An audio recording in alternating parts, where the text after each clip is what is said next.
oleh warga asing. Dan di Lembah Kelang ini, saban hari, siang dan malam, begitu ramai pengemis dari negara asing seperti China, Myanmar, Pakistan dan Afghanistan. Tetapi setiap kali saya menghubungi polis, mereka katakan ini di luar bidang kuasa mereka. Terima kasih, Hadian. Okey, baik. Terima kasih Zaini atas soalan itu dan akan ditangani oleh kedua-dua Datuk Seri tetamu saya pada malam ini. Sejurus selepas kita berjeda seketika.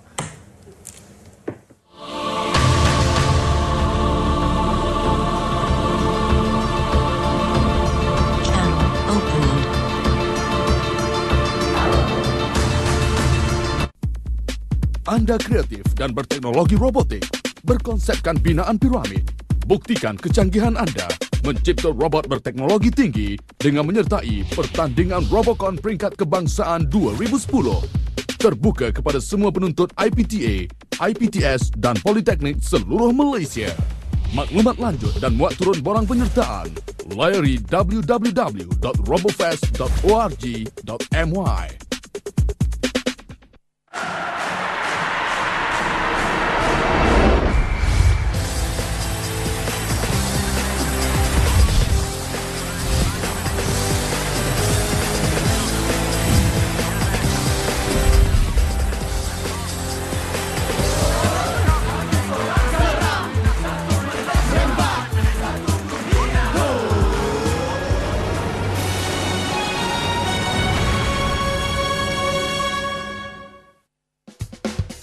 Mana kehidupan di rumah panjang? Sita apa? Tentu seronok belajar tarian kan? Mang Zamu kat KL, Mintong KLCC. Impian saya kena songkit lah. Anda mempunyai impian tentang satu Malaysia, kami akan merealisasikan impian anda. Dapatkan postcard khas di pejabat pos terdekat. Hantarkan sebelum 5 Mac 2010. RM50,000 menanti impian satu Malaysia anda.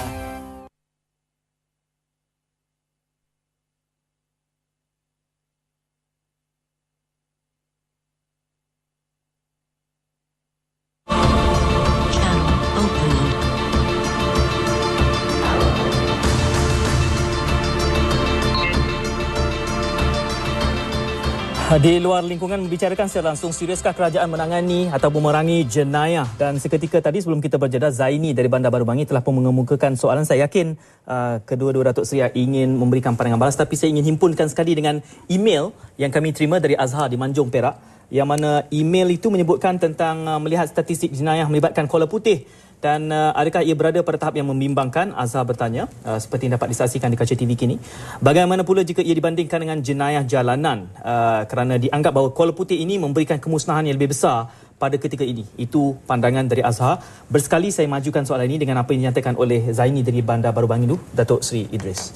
I think there are two facts that we have to confront. The first fact is that most of the street crime and generally index crime is committed by local Malaysians.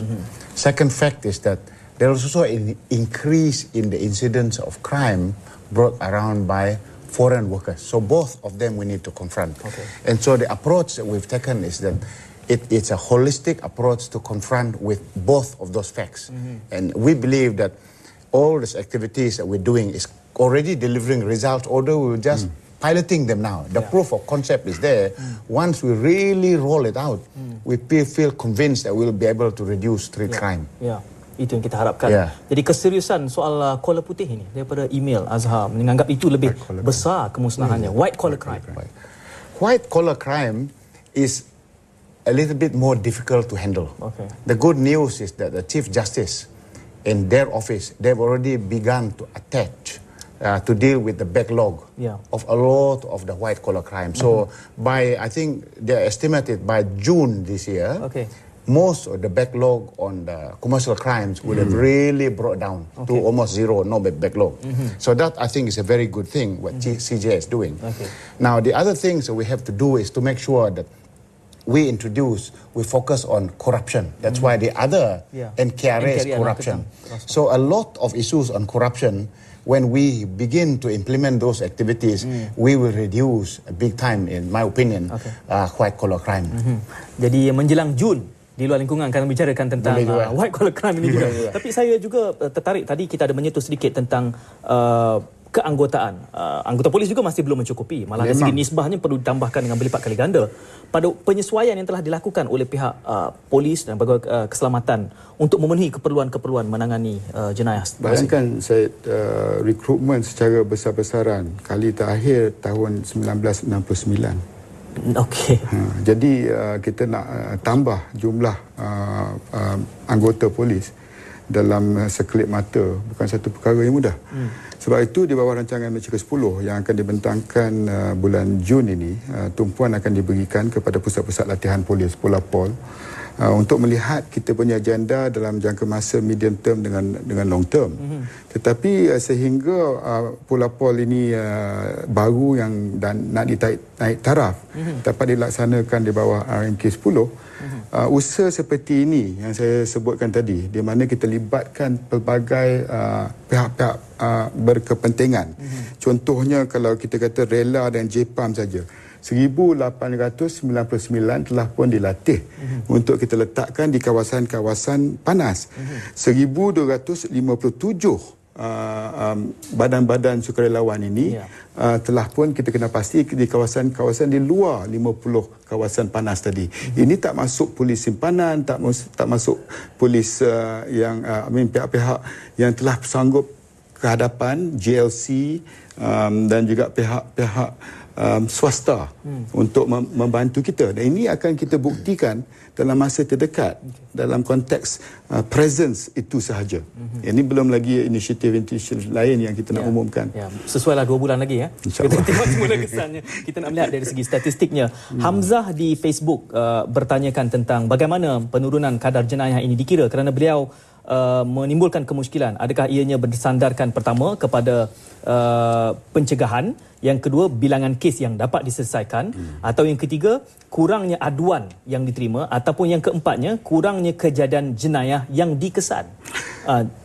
Peringkat awal kita jangka bahawa indeks itu akan meningkat kerana bila orang ramai yakin bahawa kita serius dalam hal ini, mereka sanggup tampil ke hadapan untuk membuat laporan. Dan kita lihat dari segi dia punya graf tu, peringkat awal kita rintis pun ada peningkatan kerana orang dah yakin. Tetapi lama kelamaan bila kita roll out apa yang kita buat sebelum secara menyeluruh pun dah nampak penurunan. Ini kalau nak bandingkan dengan pengalaman negara-negara lain, ini satu petanda yang cukup baik. That's correct. That's correct. Tadi di peringkat awal kita ada menyebut satu perkara yang mungkin sifatnya jangka panjang, Safe City Initiative. Mengemukakan bandar selamat. Adakah ini bermakna hanya bandar-bandar baru sahaja yang akan mempunyai konsep dan dasar sebegini boleh diimplementasikan? Bagaimana dengan kedudukan setengah sudut di bandaraya kita ini yang memerlukan juga elemen keselamatan ini? I think the Safe Cities concept is applicable to new cities or new township, new areas, also existing one, both. For example, and I gave the example earlier before, we will make sure that on some roads where we believe there's a lot of motorcycle or snatch theft, we want to put barricades so that the motorcyclists are separated physically from the pedestrian. That's an example.